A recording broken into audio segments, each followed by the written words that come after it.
everyone, it's not because we're skiing today that we can't talk about cycling. Subject of the day, wild camping.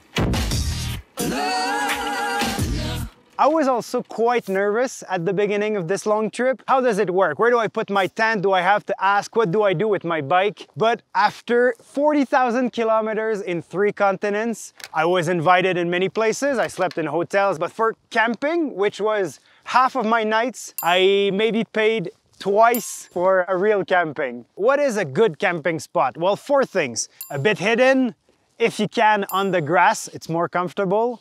Relatively flat, so your head is higher than your feet. And best thing is if you're close to some water, so you can clean yourself and clean your kitchen tools. Well, how do you find that perfect camping spot? The more you do it, the easier it becomes. When I travel by bike, about 1 hour before the end of the day, I start actively checking for them. So it gives me more time to find one that I really like. You don't always have to hide yourself when you're wild camping. Actually, a lot of the times it's easier if you go and ask a person who's outside his house if you can camp there. That might prevent the police to visit you during the night, as it happened to me 3 times in 2 days in Uruguay. First time, I put my tent under a tree on a farmland. 1 policeman, 1 policewoman arrived. They said, you cannot camp there. I said, I'm not moving if you're not carrying my tent, which they did. Next day, I'm just cycling on the side of the road. Again, 2 polices arrive. They said, oh, some people told me that you were taking photos. I said, yeah, culpable. And then they asked my passport, let me go. At night, I'm now on public land right next to a bridge and police arrived again. They ask me my passport, what I'm doing. And when I say, what's the problem here? We can't camp anywhere. They explain to me that sheep and cows are getting stolen from the farms.